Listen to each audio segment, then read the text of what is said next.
The red wine exploded across the crisp white tablecloth, splattering like drops of blood under the chandelier light. Victoria Hartwell blinked once, feigning innocence, though the faint smirk on her lips betrayed her pleasure. "Oh dear," she said lightly, her diamond bracelet glinting as she dabbed her napkin without helping. "Perhaps someone should teach the staff how to walk straight. It's quite sad, really." Around her, the ballroom buzzed with murmurs. The annual Boston Heritage Charity Gala, held at the five-star Lux Grand Hotel, was an affair of pearls, laughter, and quiet power. Crystal chandeliers threw soft rainbows across designer gowns. A jazz quartet played softly near the stage. Every move, every smile was rehearsed, and right now, all eyes were on the young waiter in the tailored black uniform, a tall, dark-skinned man, clutching a broken glass stem in one trembling hand. "Apologies, ma'am," he said, his tone low. "I'll clean this right away." His name was Malik Washington, 25, an MBA student at Boston University who picked up shifts at the hotel to pay tuition and send money home to his younger siblings. Tonight wasn't just another job. It was supposed to be his last shift before graduation. But Victoria Hartwell had decided otherwise. "Don't worry about it," she said sweetly, loud enough for nearby tables to hear. "Accidents like these happen when standards aren't what they used to be." A few guests chuckled nervously. Others turned away, pretending not to listen. The air around the table tightened like an invisible string. Malik knelt to gather the shards. His hands were steady, but his jaw clenched. The sting wasn't from the glass, it was from the laughter, from the memory of every closed door and whispered slur he'd ignored to stay professional. At the head table, Robert Hartwell, Victoria's husband, silver-haired, and powerful, watched silently. His expression didn't change, but his eyes followed every cruel flicker of his wife's voice. Victoria Hartwell had built her reputation as the queen of Boston's social circle, wife of a real estate magnate, patron of charities she barely understood. She was a woman who believed that kindness was something to display, not to practice. "Be careful, dear," she added with fake warmth. "We wouldn't want you to cut yourself. Bloodstains can be so difficult to remove from imported linen." A few women at her table tittered behind their champagne glasses. Malik rose, holding the tray with quiet grace. "I'll take care of it, immediately, ma'am." Her eyes narrowed, annoyed by his composure. "Do you even know how to handle crystal? This isn't the kind of thing you'd find in your usual places." The last words lingered like poison. Someone at the neighboring table muttered, "That's too much, Victoria." But no one else interfered. "Not yet." Malik turned to leave, but as he passed the head table, Robert Hartwell caught his gaze, a brief, silent exchange. There was no pity in the older man's eyes, only respect, and something colder beneath it. Disappointment, not in Malik, but in his own wife. Inside the hotel kitchen, Malik set down the tray and exhaled. His reflection in the stainless steel counter stared back, tired eyes, perfect posture, a mask he'd worn too long. "Hey, you're okay, man?" one of the chefs asked. "Yeah," Malik said, forcing a small smile. "Just another night." But deep down, he felt the slow spark of something sharper than anger, resolve. He'd dealt with this before. Every black man who'd ever walked into elite spaces learned to wear armor made of silence. But tonight, something was different. The humiliation was public, intentional, and yet it was also witnessed, because while Victoria laughed, her husband had seen everything. Robert Hartwell had built his empire on the ability to read people, investors, developers, politicians, all of them.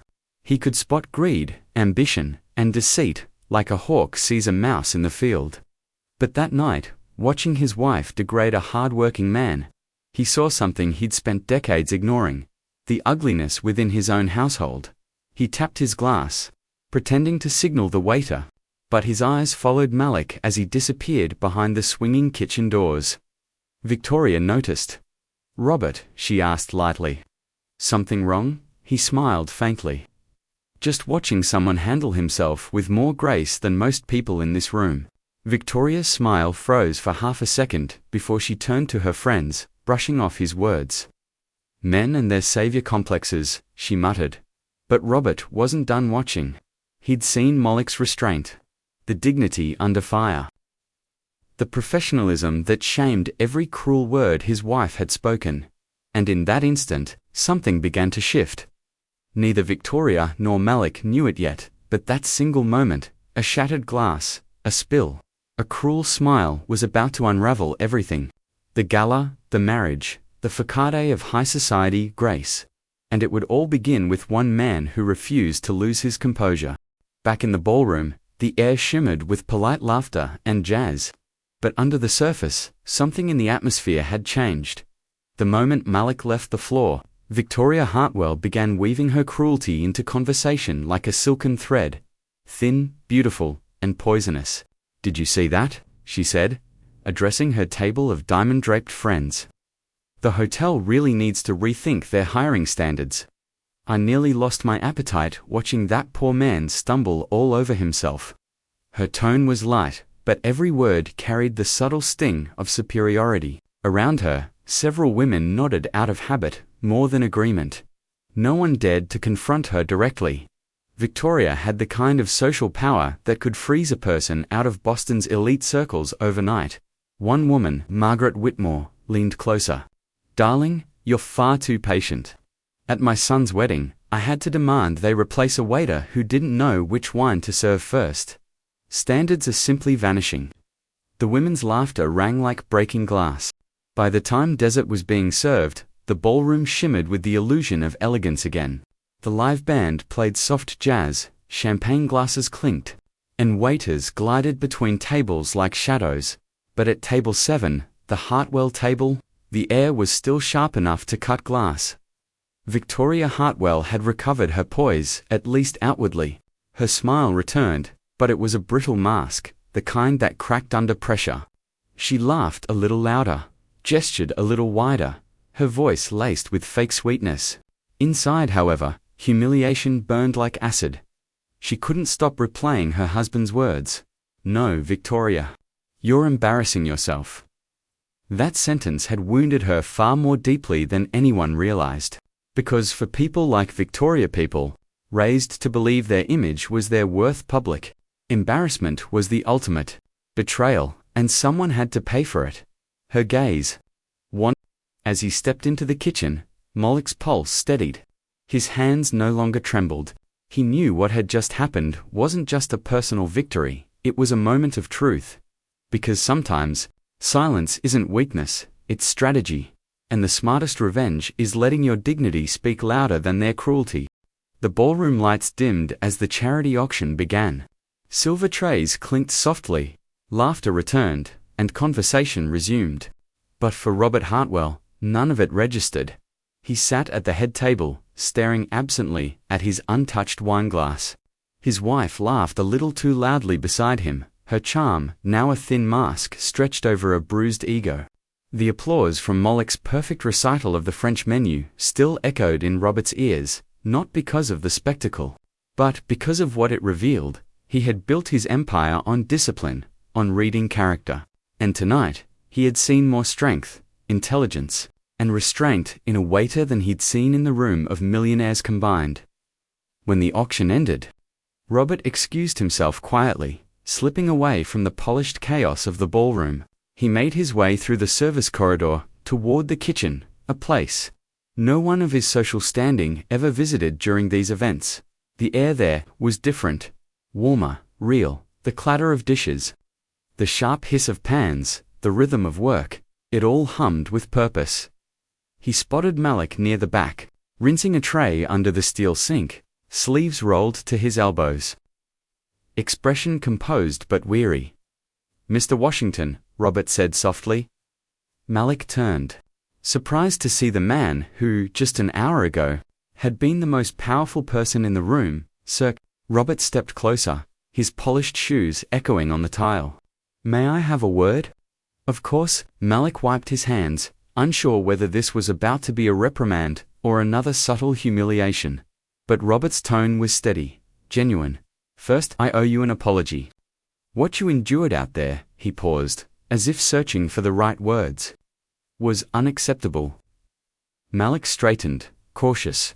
You don't have to apologize for someone else's behavior, sir. I do, Robert said firmly. Because I've allowed that behavior to continue for years. Because I sat through dinner after dinner, event after event, pretending not to see it in my wife, in my friends, in myself. He sighed heavily, the kind of sigh that comes from decades of unspoken guilt. Tonight, watching you stand there, calm, dignified, articulate, while being insulted, I realized how blind I've been to the quiet strength people like you show every day. Malik studied him for a moment. This wasn't the empty pity he'd seen before from wealthy patrons trying to ease their conscience. There was something deeper in Robert's voice. Shame, maybe, but also conviction. Thank you, Sir, Malik said, quietly. But really, you don't need to say that. Robert shook his head. No, I need to do something about it. The room buzzed softly with the hum of kitchen life. For a brief moment, neither spoke. Then Robert leaned slightly forward, lowering his voice. You're not just a waiter, are you? Malik blinked, caught off guard. Excuse me? You're French, Robert said. Your posture. The way you kept your composure, even when provoked. That's not something hospitality training teaches. That's something life and education teach. Malik hesitated, then nodded. I'm finishing my MBA at Boston University. I work here part-time to pay tuition. Robert smiled faintly. I thought so. He extended a hand. Robert Hartwell. Malik shook it cautiously. I know who you are, sir. Robert chuckled softly. I figured you might. Then his tone grew serious again. You handled yourself with more grace tonight than most executives I've worked with. And that's saying something. Malik didn't know how to respond. Compliments didn't usually sound like this, not laced with pity or distance, but with respect. I meant what I said out there, Robert continued. My wife embarrassed herself, but I'd like to make sure what she did doesn't go unanswered, not with vengeance, but with change. Malik's brow furrowed slightly. Change. Robert nodded. My company, Hartwell Development, has a culture problem. The kind of quiet discrimination people like me never noticed because we didn't have to. But now I see it. I need someone to help fix it. Malik blinked. Sir, are you saying?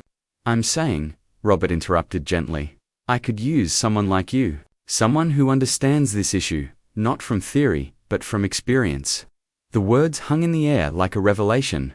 Malik stared, unsure if this was real.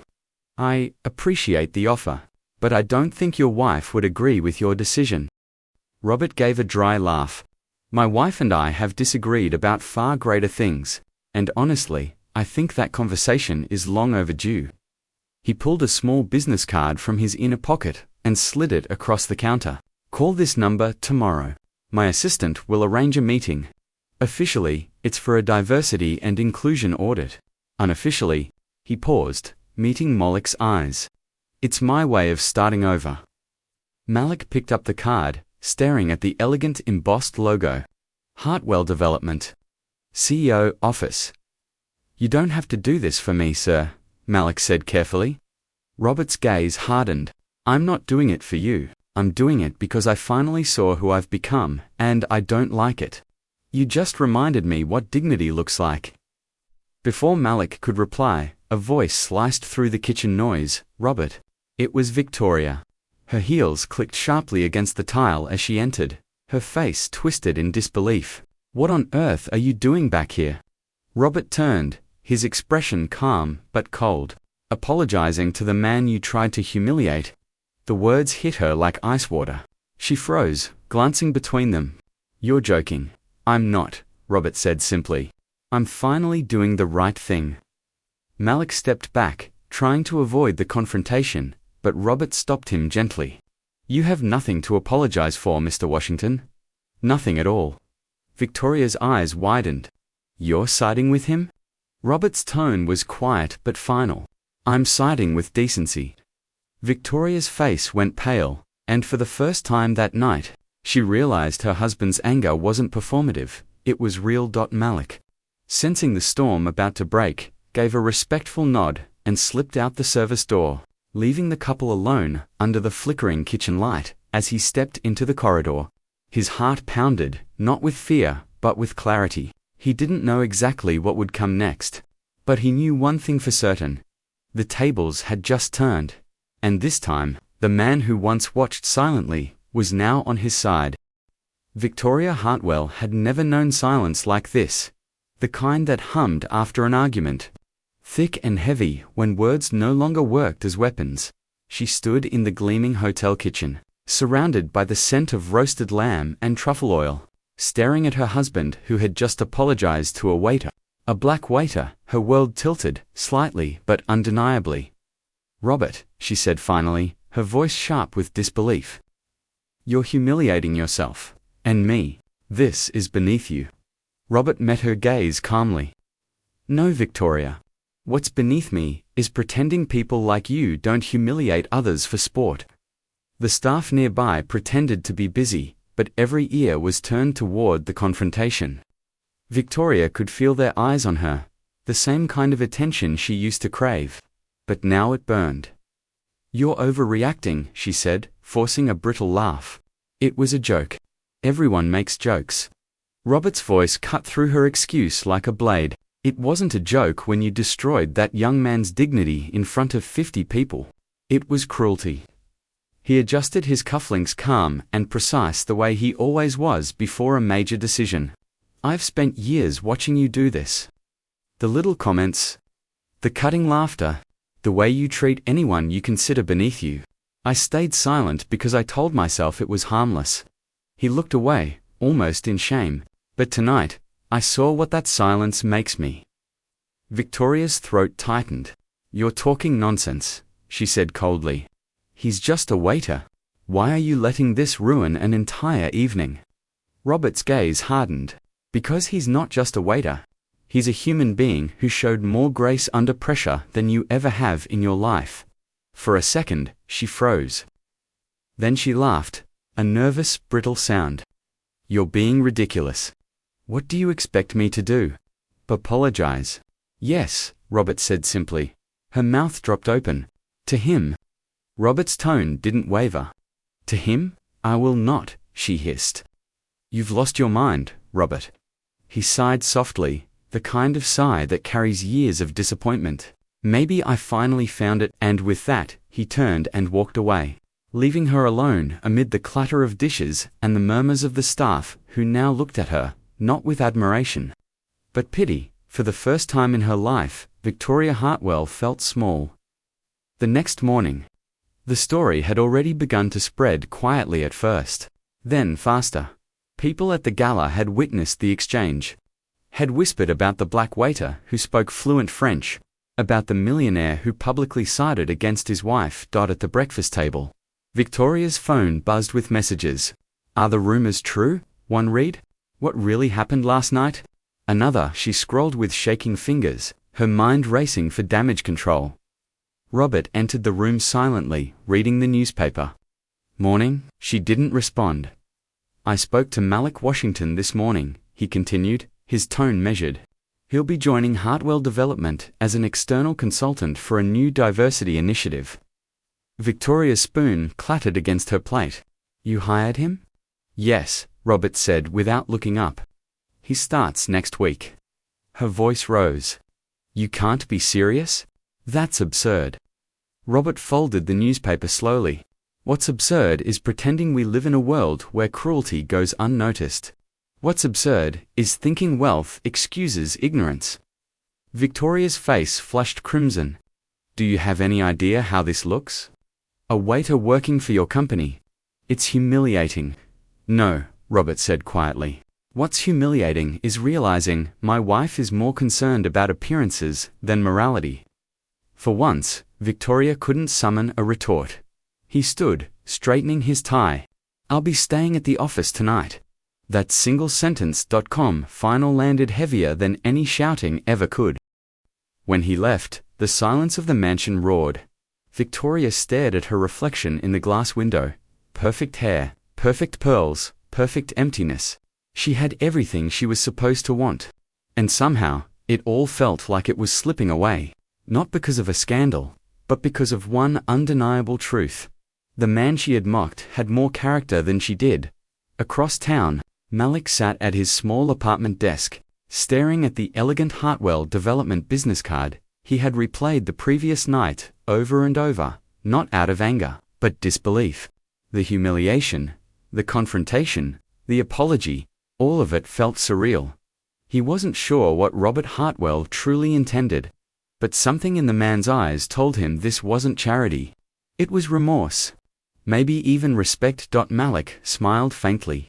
"All right, Mr. Hartwell," he murmured. "Let's see where this goes." That week, Victoria tried everything: phone calls, brunches, damage control. She told her friends the incident had been a misunderstanding. But whispers travel faster than facts. One by one, invitations dried up. The women who once worshipped had distanced themselves politely. At the country club, conversations stopped when she walked in.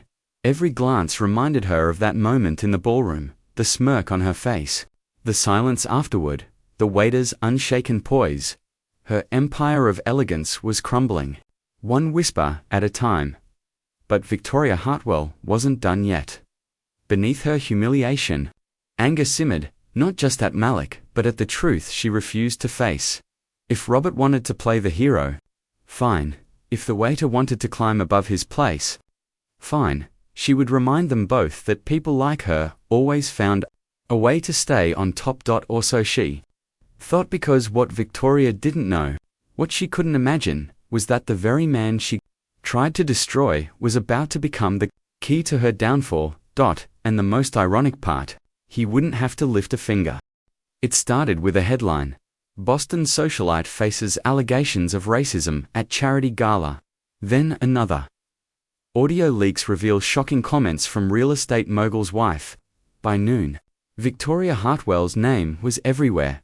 Her photo, the one from that night, frozen mid-smirk, stared back from every newsfeed, every gossip site, every whispered conversation in Boston's elite circles.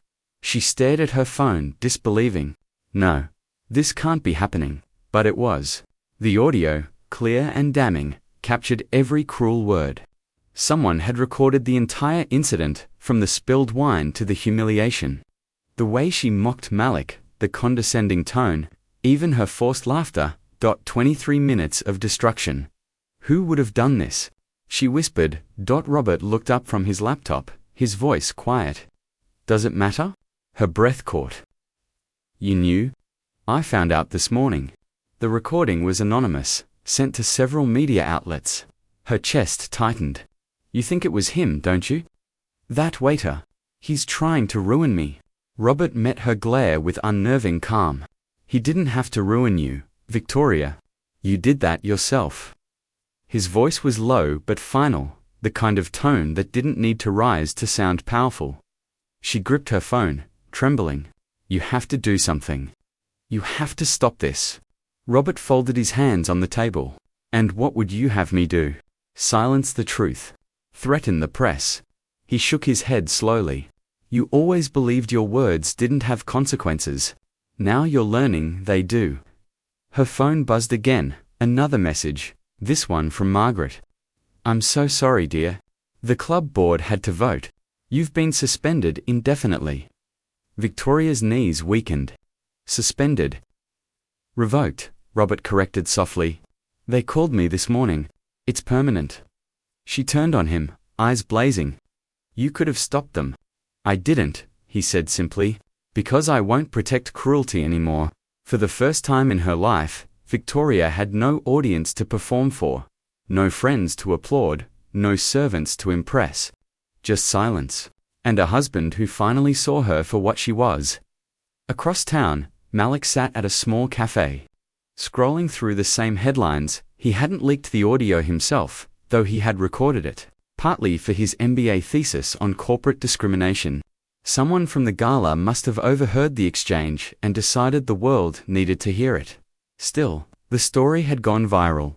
Overnight, he'd received messages from students, professionals, even journalists, thanking him for his composure and courage. But Malik didn't feel triumphant. He felt reflective. Justice didn't always feel good.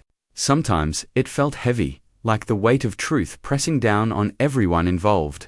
He sipped his coffee, phone buzzing with a call from an unfamiliar number. Mr. Washington. Yes, this is Diane Mercer, from the Boston Herald. I'd love to do a feature on your story, on what really happened that night. Malik smiled faintly. Ma'am, I appreciate it, but I'm not interested in fame. The story isn't about me. It's about change. There was a pause on the other end. That's a powerful answer. Then print that, Malik said gently, ending the call. Back at the Hartwell mansion. The silence was deafening. Victoria sat on the edge of her bed, scrolling through a hurricane of hate comments, entitled racist, disgusting woman, proof that money doesn't buy class. Her perfect world was gone. Charity boards dropped her name overnight. Her so-called friends ghosted her chat groups. Even her personal assistant quietly quit. Sending a polite resignation email, she threw her phone across the room, shattering it against the marble floor. Robert, she screamed. You have to help me. He appeared in the doorway.com as ever. I already have. Her eyes flared. By what? Betraying me? Hiring that man? Letting me be destroyed? No, he said quietly. By letting you face the truth. She stared at him in disbelief. You think this makes you righteous? You're ruining our reputation. He shook his head. You ruined it. All I did was stop covering for you. Robert walked to the window, staring out at the sprawling city skyline. Do you remember what you said to Malik that night? That people like him don't belong in civilized society. He turned back to her. Now you see what real civilization looks like. Accountability. Victoria's breath hitched. So what happens now? You just let him take everything? Robert's tone softened, almost sad. He doesn't have to take anything, Victoria. You handed it to him. He started toward the door, but she stopped him with a trembling voice. Robert, please. I didn't mean it. He paused, but didn't turn around. That's the problem. You did? Then he left, the door closing behind him with the quiet finality of a gavel. 2 days later, Robert walked through the glass doors of Hartwell Development, where Malik waited in the conference room, not in a waiter's uniform, but in a tailored navy suit. The meeting was brief, formal, but heavy with significance. Mr. Washington, Robert said, extending his hand. Welcome aboard. You have full authority to conduct a diversity and inclusion audit. No restrictions. Malik shook his hand firmly. Thank you, sir. I'll make sure the results are honest, even if they're uncomfortable. Robert nodded. That's exactly what I want. As Malik left the office, sunlight spilled through the lobby windows, catching his reflection in the glass, the same man, who had once been invisible, now walking into the future with purpose. The recording hadn't just exposed prejudice, it had revealed integrity, and in that, Malik had already won. 6 months later, spring sunlight poured over Boston like redemption. The city buzzed with the rhythm of renewal, trees in bloom, students graduating, life moving forward. At the headquarters of Hartwell Development, a new banner hung in the lobby. Diversity, Equity and Inclusion Conference, led by Malik Washington.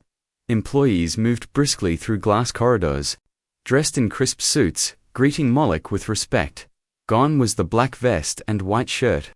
Now, he wore confidence like a well-tailored suit, calm, deliberate, grounded.